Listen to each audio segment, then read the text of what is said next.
a community services team in the Community Development Department with the City of Winston-Salem.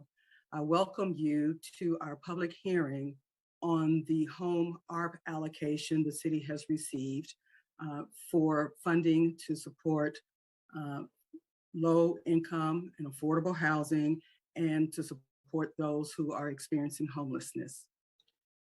You will first be presented information by Diane Greer, who is a Housing and Development Program Coordinator.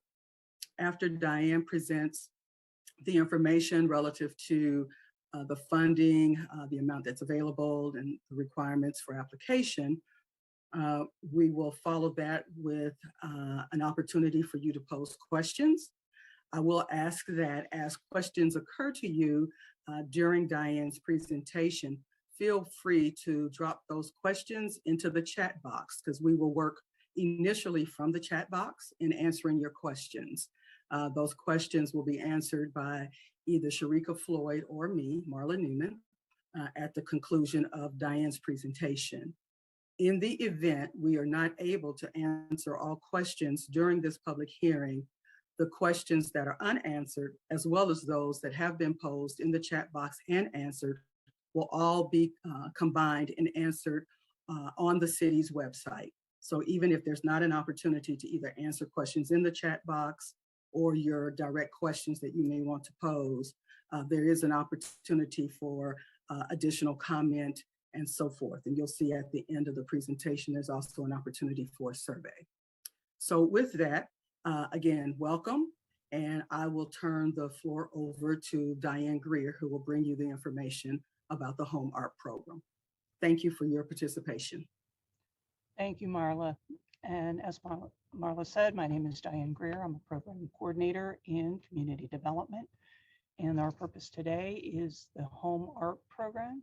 Next slide, please. So what is the HOME-ARP program? HOME is the Home Investment Partnership Program. It's an annual program funding that we get for housing development, housing rehabilitation, tenant-based rental assistance. ARP is the American Rescue Plan. So HOME-ARP is $5 billion in ARP funds to be administered through the HOME program. The HOME-ARP is different from the pots of city ARPA funds and county ARPA funds that you may have heard about in the newspaper. Those funds have a broad range of things they can be used for. These HOME-ARP program funds are very limited, and we're going to go into what those limitations and uses are. Next.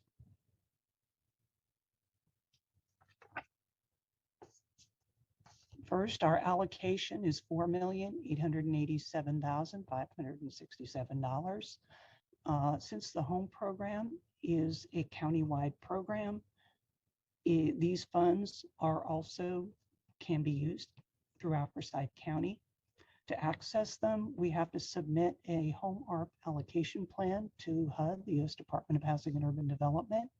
HUD must accept our HOME-ARP allocation plan, and part of the allocation plan requires public input, which is what we're here for today. Next. So who benefits? The HOME-ARP funds are primarily for people who are homeless, at risk of homelessness, and at greatest risk of housing instability. And HUD calls those qualifying populations. So we'll go through each of those. Next. Homeless. So HUD has homeless programs that we have been receiving for years, and it follows a lot of the definitions that these other homeless programs use. So homeless is someone who lacks a fixed, regular, and adequate nighttime residence. That can be an emergency shelter, or somebody living in their car, or in a park, or in an abandoned building. It could be someone who will lose their primary nighttime residence within 2 weeks and has nowhere else to go. Also, unaccompanied youth, which HUD considers under 25, can be homeless. Thank you. Or next slide. At risk of homeless is a family whose annual income is below 30% of the area median income, does not have sufficient resources, and meets certain other conditions. And there's a list of about 6 or 8 others of those. It can be exiting an institution, living with friends or relatives,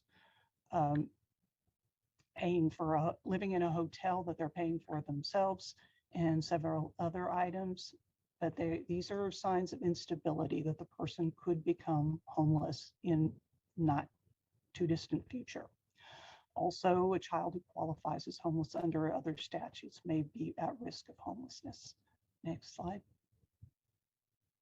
Also, people who are fleeing or attempting to flee domestic violence, dating violence, sexual assault, stalking, and then also human trafficking, which includes sex trafficking and labor trafficking. Next. There are these other populations for people who experience instability. They can be currently housed, they were homeless, they're currently housed in a program such as ones we administer, but they need some additional assistance to avoid returning to homelessness. These could be people who have are at the limit of their assistance or somewhat for other reasons.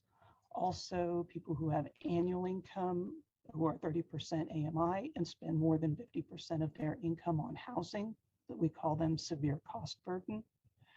And then also people who are 50% AMI or below and have those other conditions that we just talked about. Next, please. These are some information on the homeless population in Forsyth County. Recently, it is, over the last 3 years, it is becoming increasingly difficult or taken longer for homeless persons to find housing, especially for adults without children, and most of those adults are single adults. Next. Also, nearly half of our homeless population has a disability. That can include an chronic illness, developmental condition, physical disability, mental health condition, or substance use disorder. Also, approximately 25% of our homeless population is over the age of 55 and older. Next. Okay, so those are the summary of who qualifies. So qualifying populations. This next part is how we can use the funds, what they can be spent on. And there are 4 broad categories: rental housing, tenant-based rental assistance, supportive services, and non-congregate shelter. And we'll go talk about a little bit about each one. Next, please. Similar to the HOME program, HOME-ARP funds units. So a HOME-ARP project could be, HOME-ARP funds could be used for 1 or more units in a project. It could be, so a development where all of the funds are HOME-ARP units, or it could be a small number of units in a larger development.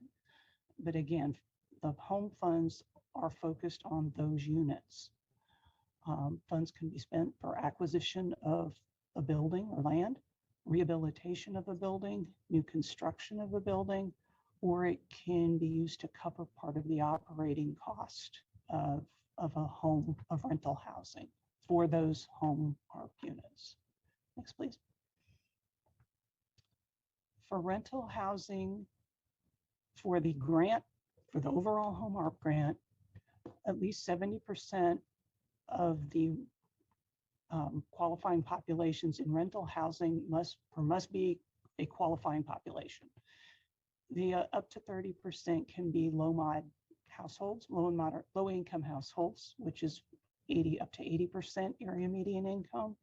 But if there are those low-income households, it has to be in combination with qualifying populations. The HOME-ARP rules have a compliance period for all the different types of activities. Rental housing is 15 years. So all of the HOME-ARP rules must be complied with for a 15-year period. If not, the city will have to pay back its payback HUD with non-federal funds, which tend to be in very low supply. So we need, it's very important that these funds meet all the definitions, or all the requirements of HOME-ARP. Next, please. Right. Tenant-based rental assistance, only qualifying populations are eligible. So a tenant-based rental assistance is a voucher where the voucher holder, the tenant, can rent an apartment from a landlord who is willing to accept the voucher. And the voucher goes with the tenant if the tenant decides to move. Eligible costs for tenant-based rental assistance are the rental assistance itself, security deposit, utility deposit, and also the cost of inspecting a housing unit to make sure it meets housing quality standards. Next, please. Supportive services, again, only qualifying populations are eligible for this category. There is a long list of eligible services, too long to print here, but some of them deal more with personal things like case management, housing location, services related to education or healthcare or legal or childcare, transportation. There's a whole long list of them. It also can fund financial assistance such as rent, utilities, moving costs, application fees, and the like. Housing counseling services related to renting housing is also eligible. Supportive services may be a separate activity, or it can be in combination with the other HOME-ARP activities. Next, please. Non-congregate shelter. This one is a little bit different. A non-congregate shelter is one or more buildings that provide private units or rooms as temporary shelter and does not require occupants to sign a lease or an occupancy agreement. And again, only qualifying populations are eligible. Next slide. So funds can be used to acquire a building, can be used to rehabilitate a building, and HUD mentions things such as hotels, motels, or other facilities to turn them into non-congregate shelters, or it can be new construction. The big thing is that HOME-ARP funds cannot be used to operate in a non-congregate shelter. So if we were to do this, the HOME-ARP funds could be used for the building, but finding whoever ran this project would have to find other funds to actually operate it. Next slide. Okay. Again, non-congregate shelter has a slightly different compliance period. There is a restricted use period, but there is also a period that the building has to remain a non-congregate shelter. So if you're, for example, for acquisition only, you would have 3 years. You would have to operate it as a non-congregate shelter for 3 years. After that, you could convert it to permanent housing or permanent supportive housing if you wanted to for the remaining 7 years of the restricted use period. So for new construction, it would be 10 years and then another 5 years. Rehabilitation, it depends on the type of rehabilitation. But there is the option to have a building, use it as non-congregate shelter, and then convert it to housing. Next, please. Okay, so that's the information we wanted to share with you on HOME-ARP. We have a survey that is available today. It asks your just general input asks you to kind of prioritize the eligible activities and also some subpopulations that we could use. The survey will be open until 5 p.m. this Friday, January 21st.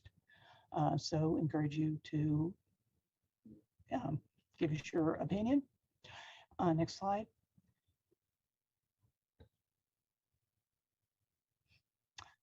If you have additional comments or information or thoughts, or you need to think about it, please send them to the email hcsd@cityofws.org. That's the same one you used to request the link for this Zoom meeting. We are asking for responses by next Wednesday, January 26th. The draft allocation plan will be posted for public review and comment beginning February 24th. And this will also have to be presented and approved by the City Council. And then it will be submitted to HUD. Next slide. So contact information, Melon Parker is our division supervisor, me, Sharika, and David Payne, our program analyst. If you have questions, we will try our best to answer them.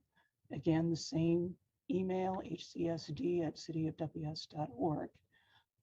That is all the information I had right now. We'll open the floor for questions or comments. Marla? Or if she is. So Marla's not on. Okay, so Sharika. There's no questions in the chat box at this time. Does anyone have any questions? Hi, Diane and Sharika. This is Crystal. Is there any way we could get a copy of the PowerPoint? Yes, we can make it available. Great, thank you. I missed the first few minutes, so I missed that part and I wanted to be able to read it. Thank you. I have a question for the funding to buy buildings. I mean, is that something we could refer to investors or landlords? And then is there any follow-up with rehabilitating the building funding wise? The HOME program is primarily a sort of building type program. Mm-hmm. And so what would have to happen is someone would have to take on the project, decide, locate the building, decide whether it needs rehab or if it's a bare piece of land, what it will look like, it is a construction project. And then, so there is all the kind of due diligence surrounding that of, do you have the funding to complete the project? How much do you want from the city in HOME-ARP funds? Okay. Do you have the capacity to construct this project or rehab? Then there's operating the project and making sure that qualifying populations are eligible, or who are eligible to live in it, that these people are, that these tenants are allowed to stay once they qualify for the length of time required. Okay. And there will be follow-up monitoring by the city, to make sure that those rules are being followed. Okay, thank you.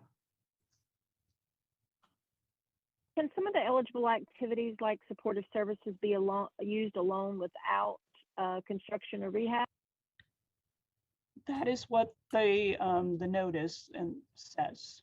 So again, this is it is a HUD notice. It's about 98 pages long. We have read it, but we are still digesting it. And as questions come up, we have to reread it and if necessary, ask HUD. And as with all kind of new programs, they get questions and they kind of might kind of rethink what they originally thought. So it probably is somewhat of a work in progress. But at this point, as we understand it, the supportive services can be a standalone service. Can you all speak to the decision-making process that you intend to follow with the spending of this money? It seems like a lot of what happens with these grants and funds is happening behind closed doors. I don't see any of our elected officials on this call, and I'm wondering who and when and how decisions will be made about this money? Part of it is, I mean, the allocation plan is sort of is input of how the public or how people would like to see spent or at least focused on. And there may be exactly how we will solicit projects hasn't been finally decided. It may depend part on the type of project. So a construction project may have a different type of application, well, than something that is services. But we are certainly open to suggestions and interest. As I said, the home regulations are specific and fairly strict. So ability to carry out the project according to the rules will be important. But at the end of the day, who are the decision makers here? Is this within the community development department, or who will have the final say on how these funds are spent? The final say will be the city council. These types of projects will need council approval. And are they going to be receiving the input that you're collecting today, or how will they be brought into the conversation? The plan that we present to HUD, they will have to approve it. From what we understand from HUD, it is not, doesn't have to be in great detail, but usually part of the process is sharing information with council members. That is actually a probably department director, city manager office function that is above me. So how that happens, I mean, Marla Newman will probably have a better answer for that.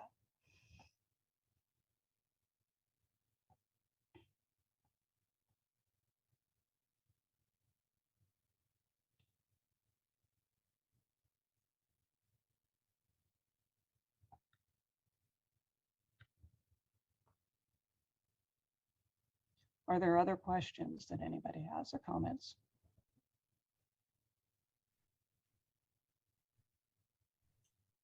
I'll go again. If no one else has any, I'll ask. There's been discussion that some of our city council are interested in purchasing and renovating one of the 3 or 4 abandoned hotels that are scattered about town. Would that be one of the non-congregate settings, the acquisitions? And would that be more likely to be handed over to some private landlord or investor? Or is there any chance that municipally we could operate that as a city, or even work with the housing authority, an established housing provider for a nonprofit? Purchase or acquiring and acquisition, however that may be, of a hotel to be used for either non-congregate shelter or permanent housing would be eligible with these funds, as long as the residents are quote unquote qualifying populations, either homeless or extremely low income, vulnerable. HUD's the home program's kind of parameters on at risk of homeless. Who owns it, manages it? That is, I mean, there's no set thing that you have to do, but certainly someone who is qualified to do it and willing to take it on. It could be a nonprofit. It could be, I mean, for rental housing, it could be an investor. But again, I mean, you have to meet the requirements for the period of time, 15 years if it's rental housing, 10 or 15 if it's non-congregate shelter. And you would probably, I'd like to add on. Go ahead. Sorry. I was just going to ask to add on to that, if it was the congregate shelter that was created, I think the minimum on that was for 3 years. After that 3-year period, do the tenants, if it's made into permanent supportive housing, do those tenants still have to meet the qualifying populations, or could that, is there a possibility of that moving over to mainstream market units, or can that be part of the request that those be converted into, to meet that qualified population once the 3-year deadline for the non-congregate shelter is met? Are there stipulations like that can be put in the recommendations? That is required. And at the application, the proposal stage, that whole proposed scenario would need to be laid out of, what it's going to be, who's going to do it now. If you're going to convert it, who are you going to convert it to, or, as best you know. But yeah, that, and then you would have to lay it out, and we would have to then probably run it by HUD to make sure it qualifies.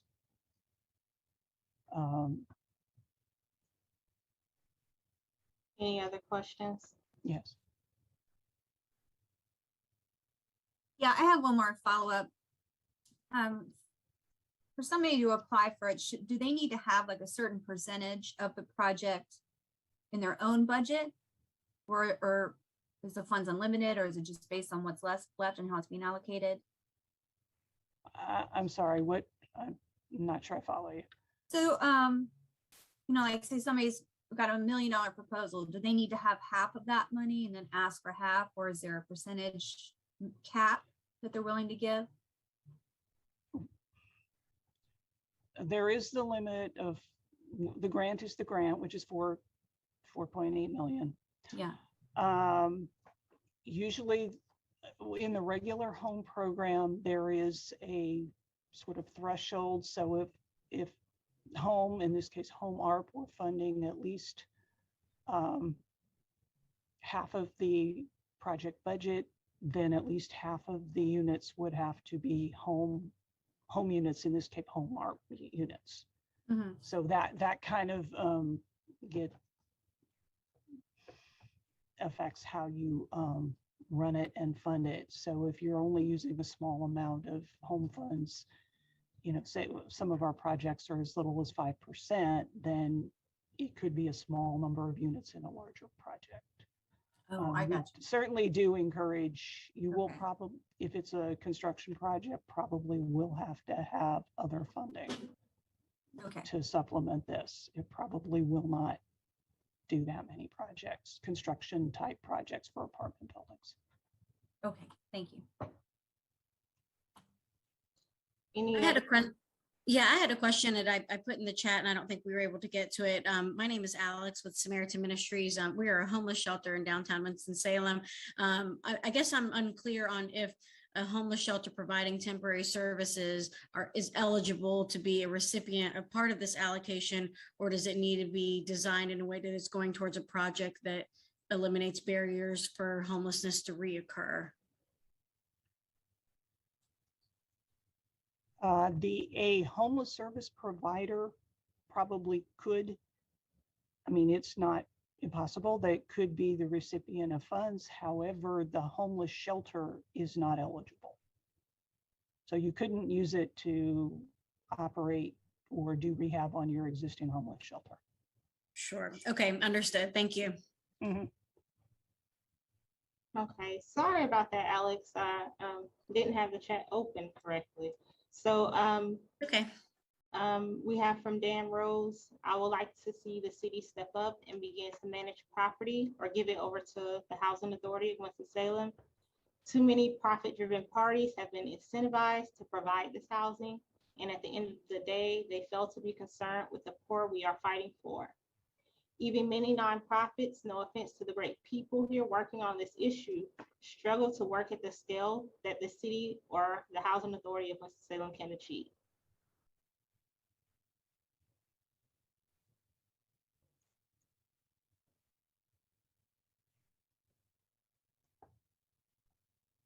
Do we have any more questions or comments? And Tina Willis would love to see a project built that has supportive services attached to it.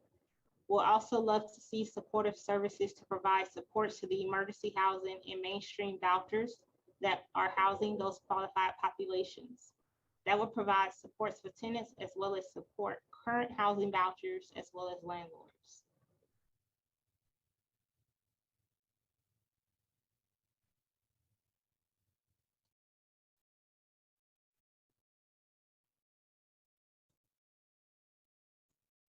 Do we have anyone else that want to pose a question in regards to the HOME-ARP funds?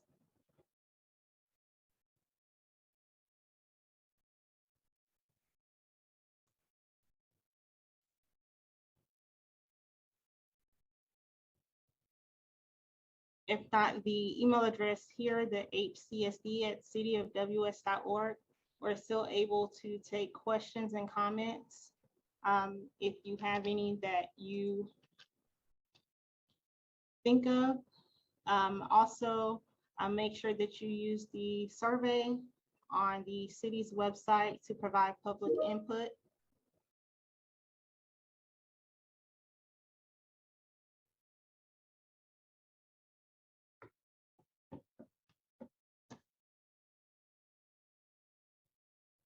So the survey is open until 5 p.m. on Friday. If we have no other questions, we're going to adjourn the meeting. Thank you all for attending. If you have any questions, feel free to reach out to myself, Diane, Melon Parker, or Marlon Newman.